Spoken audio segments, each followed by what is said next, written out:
Welcome to Inside Gaming, I'm Brian, and here is the weekend roundup. A YouTuber said that EA has blacklisted him after a critical review of Anthem.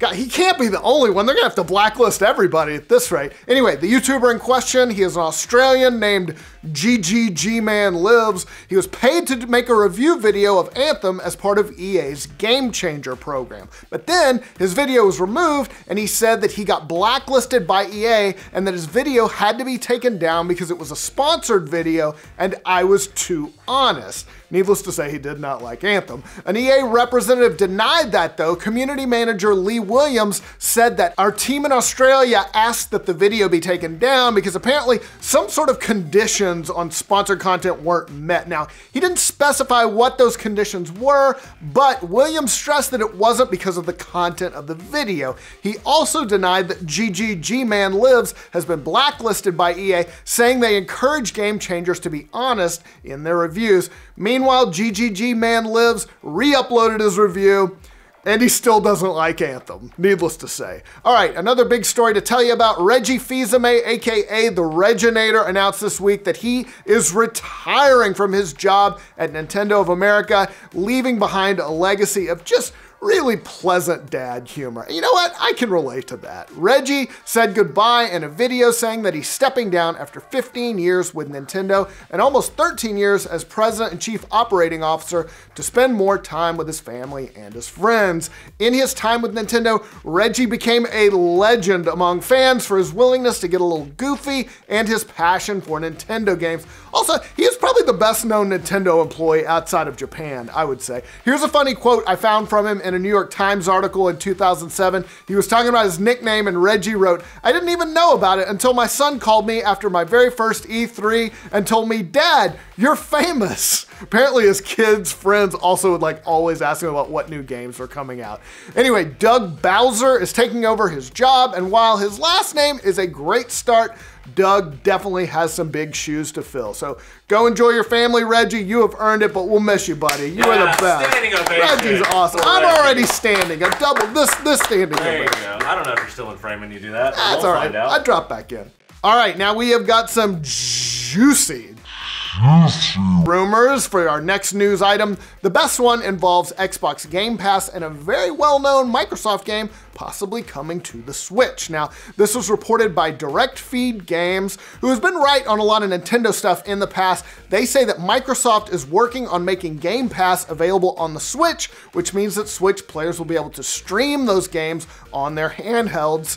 Hope you got a good internet connection, guys. Game Informer said that it also confirmed that that was true and that they expect an announcement on the collaboration this year. But that's not all. Direct Feed also said that some games published by Microsoft could come to the Switch as well, including the excellent Ori and the Blind Forest. Yeah! Very good. Good choice. I love that game. VG247 also got in on the act, saying that their sources indicate that Super Lucky's Tale could also come to the Switch.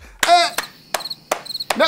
I haven't played that one. I've been really busy. I'll give Super Lucky's Tale some love. Yeah. More games could also be on the way, some of them running natively on Switch hardware, others streaming through Game Pass. Now, of course, Microsoft and Nintendo, they've definitely been collaborating more this generation with cross-platform play, but this could definitely take things to a whole new level. All right, that's the first rumor. Now for the second, it is also being reported that Microsoft will reveal its next-gen line of Xboxes at E3 this year, and they will release in 2020. This comes from the French site Jeux Video, one of the biggest gaming sites in France, so congrats to them. They reported that at least 2 consoles will be revealed. The entry-level one is called Lockhart. It's not gonna have a disc tray. It's gonna stream and download games. The second one, the beefier one, is called the Anaconda.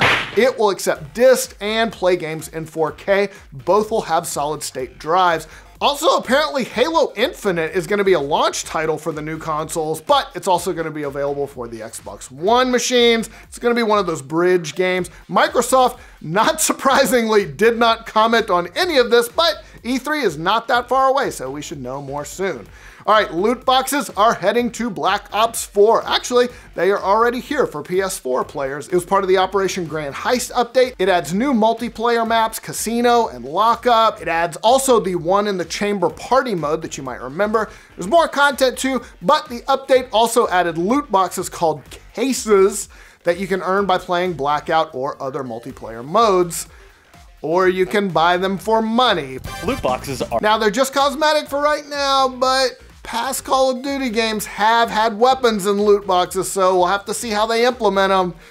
Kind of makes your butthole clench up a little bit.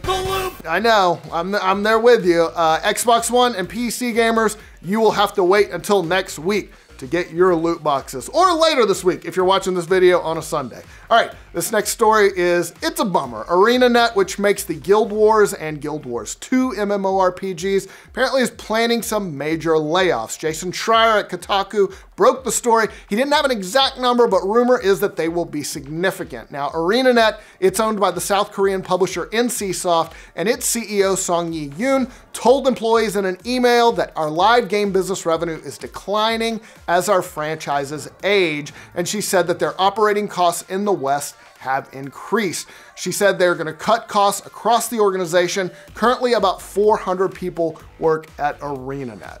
All right, remember that trailer for that Untitled Goose Game last year that got everybody wanting to play? It's kind of a jerky, dickish goose. Yeah, it was supposed to come out early this year, but bad news, it is delayed. The game's developer, House tweeted the news saying that due to circumstances beyond their control, it's now coming out later this year, so you will have to wait a bit longer to get your hands on the goose.